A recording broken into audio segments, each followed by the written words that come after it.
Muy buenas, soy Daniel Aragay y te doy la bienvenida a un nuevo episodio de Haciendo el Sueco. Hoy continuamos con la segunda parte de nuestra serie sobre prevención del suicidio. Antes de empezar, quiero recordarte que si no has escuchado la primera parte, puedes encontrarla en el feed. Y como siempre, recordar que este es un tema sensible que debemos abordar con respeto y cuidado. En el episodio anterior hablamos sobre conceptos básicos de la prevención del suicidio y hoy vamos a profundizar en casos reales y estrategias concretas, basándonos sobre todo en una fascinante charla del Dr. Friedman que tuve la oportunidad de escuchar en varias producciones. Antes de entrar en materia, quiero compartir contigo algo que me impactó sobre esta charla.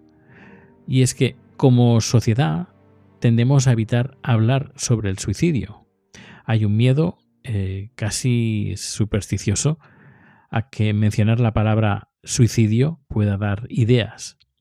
Pero lo que he aprendido es justamente lo contrario. El silencio es nuestro peor enemigo. Pensemos en esto. Cuando alguien tiene pensamientos suicidas, a menudo se siente completamente solo o sola. Cree que nadie lo entenderá, que será juzgado o juzgada y que sus sentimientos son incorrectos o malos. Este aislamiento solo intensifica el problema.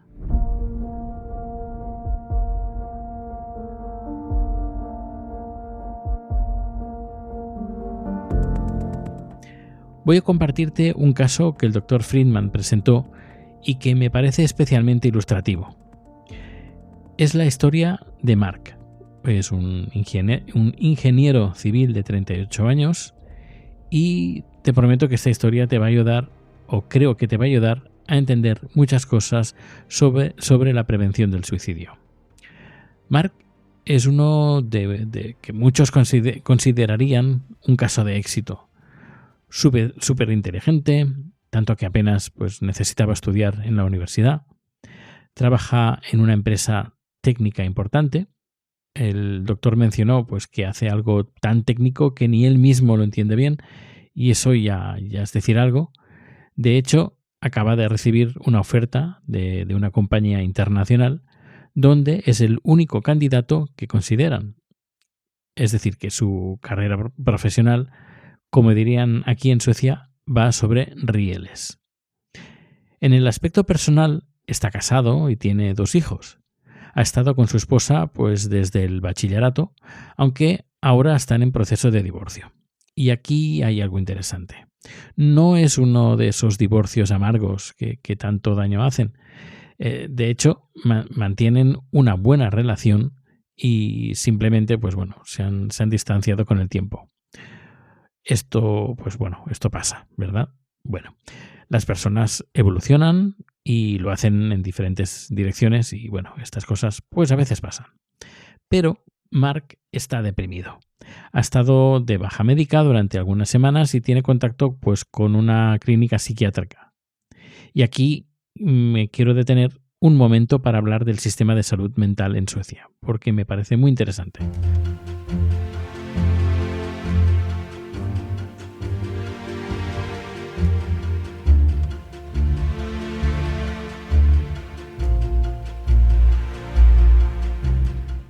Mark tiene acceso a un doctor muy capaz y un terapeuta en quien confía.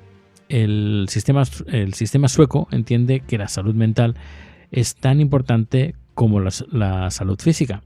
No hay ese estigma que podemos encontrar en otros países. Pero incluso con todo este apoyo, las cosas no parecen mejorar mucho. Se siente inútil, tiene una gran culpa porque siente que no puede hacer todo lo que debe con sus hijos, y este es un ciclo común en la depresión. Es decir, los pensamientos negativos se alimentan entre sí. El no puedo cuidar a mis hijos, lleva a soy un mal padre, y que lleva a soy una persona inútil, y así sucesivamente. Y aquí es donde entra algo que me parece fascinante del sistema sueco: las reuniones de red. Déjame explicarte esto un poco más porque creo que es realmente innovador. Una reunión de red es un encuentro donde se reúne a todas las personas que el paciente considera relevantes en su situación. No es el médico quien decide quién debe de estar y quién no, es el propio paciente. El caso de Merck estaban su esposa, con quien mantiene una buena relación a pesar del divorcio, también estaba su empleador actual, representantes de salud ocupacional y sus padres, que tienen un papel muy importante en esta historia. Los padres de Mark tienen una granja activa fuera de la ciudad. No es un detalle menor, están muy involucrados con la familia y a menudo cuidan de los niños, de los nietos. La familia pasa mucho tiempo allí. Es un lugar que, en teoría, podría ser un refugio seguro. Durante esta reunión surge una propuesta que parece perfecta, que Mark se quede con ellos en la granja con los fines de semana. Está cerca de la clínica psiquiátrica. El equipo móvil puede visitarlo allí. Parece una solución ideal, pero a veces las soluciones que parecen perfectas esconden complejidades que no vemos a primera vista. Y aquí es donde el sistema sueco muestra realmente su valor. Porque, ¿sabes qué? Estas reuniones de red son mucho más que una simple reunión. El doctor Friedman nos explicó que son una forma muy efectiva de fortalecer el tejido de apoyo alrededor de una persona que está mal. Son como crear un mapa completo de todos los recursos y apoyos disponibles. La belleza de este sistema es que cada persona en esta reunión puede describir lo que ve desde su perspectiva. Es como armar un rompecabezas donde cada pieza es fundamental. El empleador puede hablar sobre el ambiente laboral, la familia, sobre el día a día, los profesionales de salud sobre el tratamiento, y todo esto le da una atención médica, una base mucho más sólida para decidir qué podría ser útil para el paciente. De hecho, el doctor mencionaba que estas reuniones de red son increíblemente efectivas porque permiten que todos compartan conocimientos. No es solo el médico hablando y los demás escuchando, es un diálogo real, donde cada perspectiva cuenta, cada voz importa. Y esto es revolucionario si lo piensas, porque tradicionalmente la atención en salud mental tiende a ser muy vertical. El doctor decide y el paciente sigue instrucciones. Aquí, en cambio, es un enfoque mucho más colaborativo, más horizontal, más a la sueca. Aquí necesito retroceder un poco en la historia de Mark porque hay un detalle importante.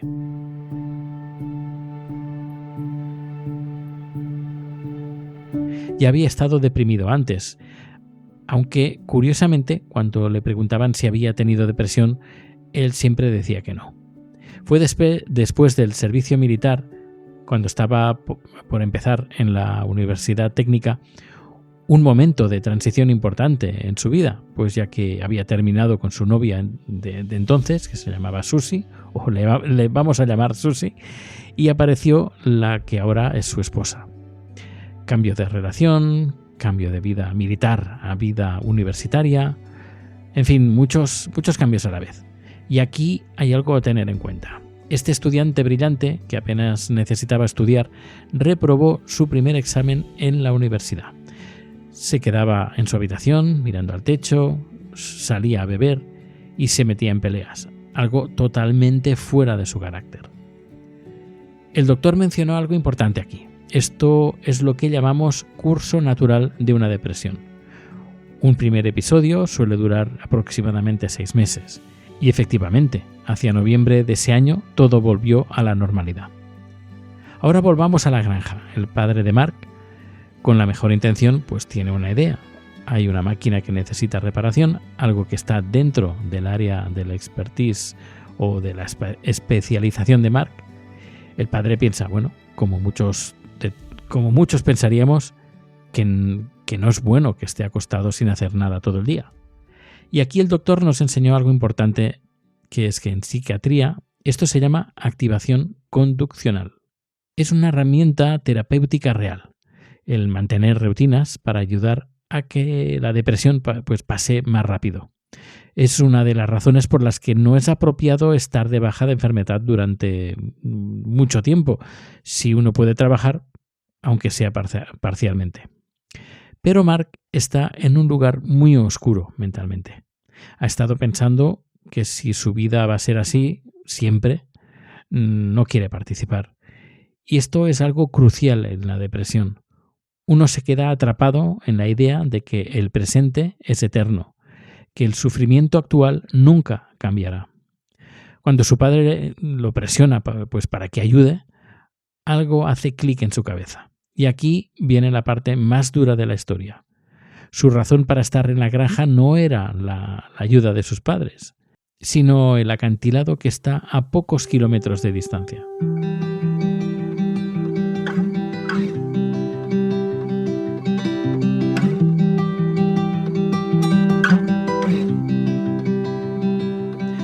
Sube al auto y conduce a toda velocidad en esa dirección. Pero algo sucede. A unos kilómetros hay un área de descanso donde se detiene, llora, grita, está completamente desesperado durante 1 hora, luego se calma y regresa a la granja. Y aquí viene una pregunta crucial que el doctor planteó y que me hace reflexionar. ¿Esto fue un intento de suicidio? La respuesta no es tan simple como parece. El doctor enfatizó algo fundamental. Necesitamos entender la intención detrás de la acción. Debemos preguntarle directamente a la persona. Cuando hiciste eso, que podría haber llevado a tu muerte, ¿era tu intención morir? Mark podría responder de diferentes maneras. Una podría ser que cuando se subió al auto sabía que no podría estrellarlo, que estaba tan alterado que quería, entre comillas, practicar cómo se sentía. Otra opción sería que su única intención era dejar de vivir, pero algo en ese letrero del área de descanso lo hizo desviarse. Y la tercera opción sería que podría ser algo completamente diferente. Y esto nos lleva a una conclusión importante. No podemos asumir que entendemos completamente lo que está pasando en la mente de alguien. La única manera de saberlo es preguntando, escuchando y estando presentes.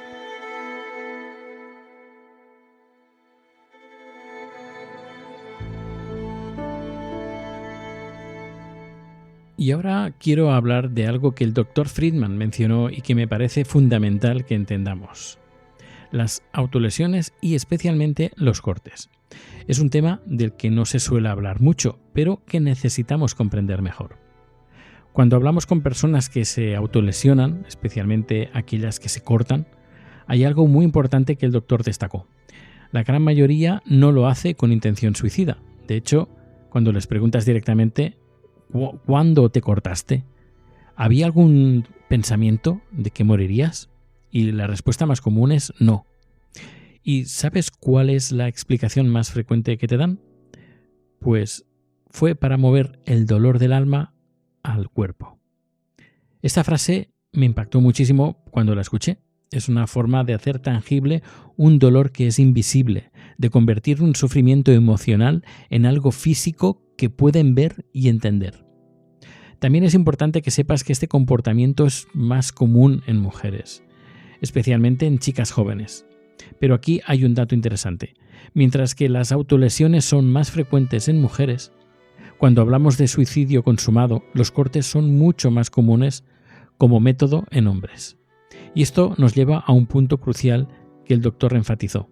No podemos simplemente basarnos en nuestra interpretación de lo que significa una autolesión. Necesitamos preguntar, necesitamos escuchar la explicación de la persona, porque lo que para nosotros puede parecer un intento de suicidio puede ser en realidad un mecanismo de supervivencia, una forma de manejar emociones intensas.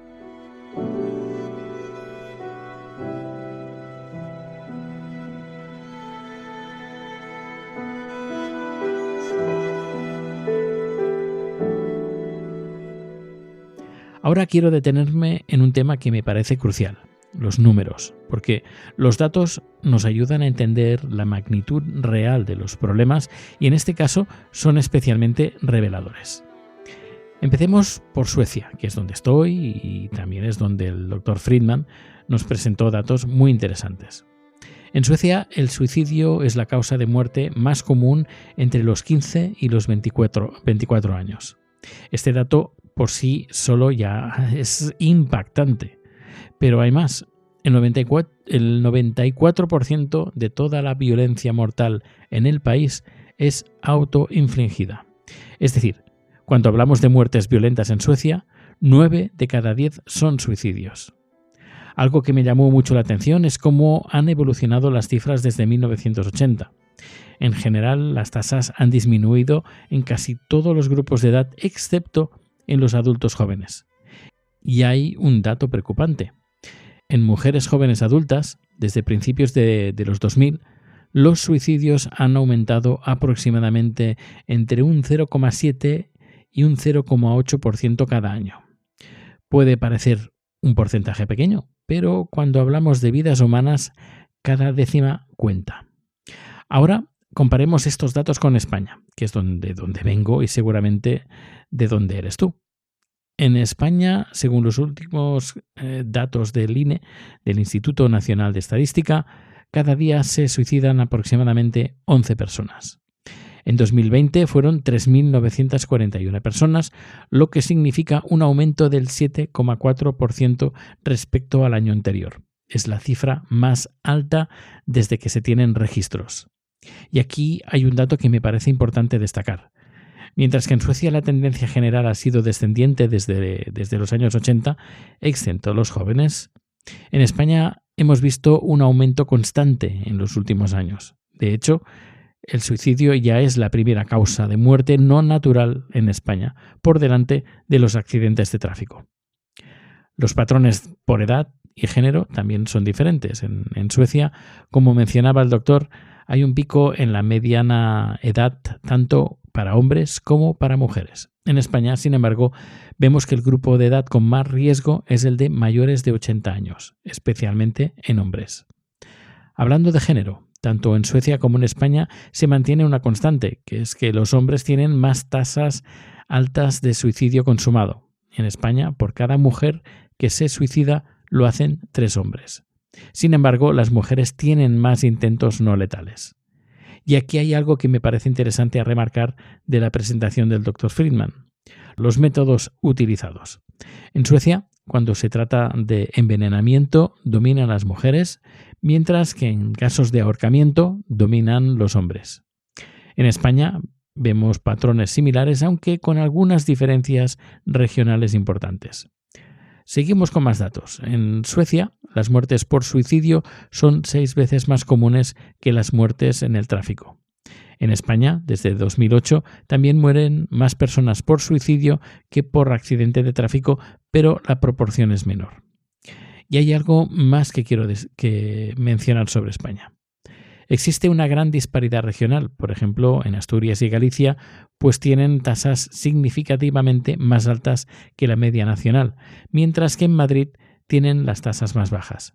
Estas diferencias regionales son importantes porque nos ayudan a entender qué factores sociales, económicos y culturales pueden influir en las tasas de suicidio. Pero más allá de los números hay algo que tanto el sistema sueco como el español están empezando a entender, que es la importancia de la prevención. En Suecia, como nos contaba el doctor, tienen el sistema de reuniones de red, que me parece fascinante. En España, aunque vamos atrasados en algunos aspectos, se están implementando planes de prevención cada vez más completos.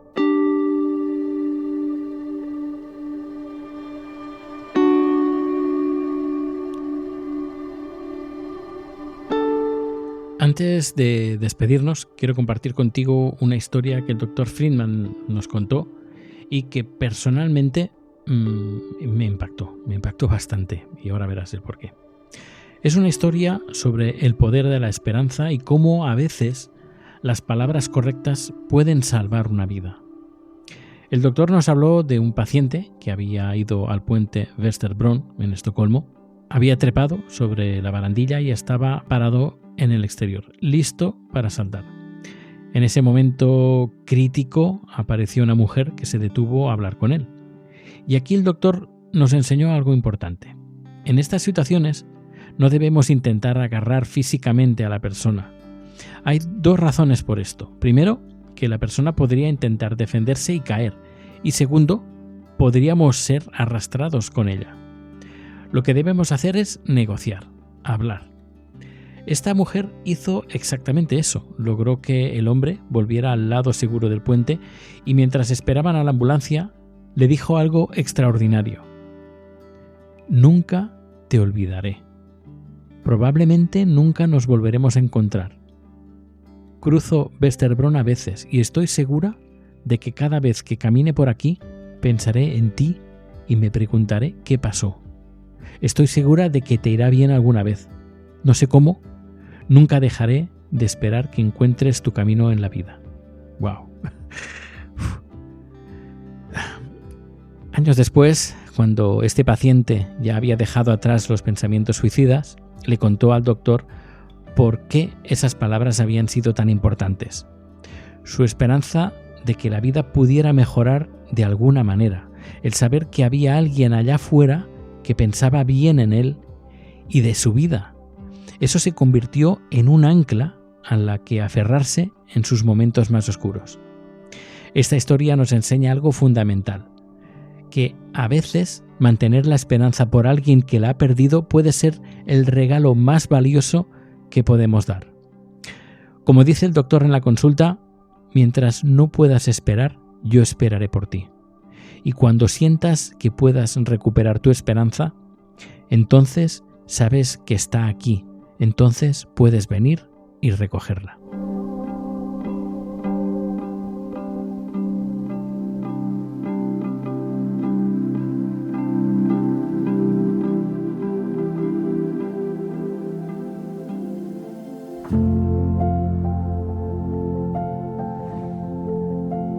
Y antes de terminar, quiero recordarte algunos puntos clave. No tengas miedo de preguntar directamente sobre pensamientos suicidas. La pregunta no causa el pensamiento. Lo que sí podemos hacer es escuchar, estar presentes y mantener la esperanza. Este ha sido un episodio especialmente importante y delicado.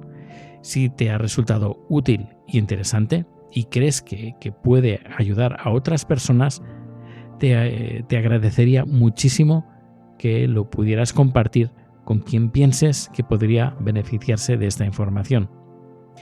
Si te gusta mi contenido, recordarte que puedes encontrar toda la red de podcast en aragai.net, donde además encontrarás más historias sobre la vida en Suecia y otros temas fascinantes que voy tratando capítulo a capítulo. Muchas gracias por escuchar Haciendo el Sueco, cuídate mucho y nos escuchamos en el próximo episodio. ¡Hasta luego!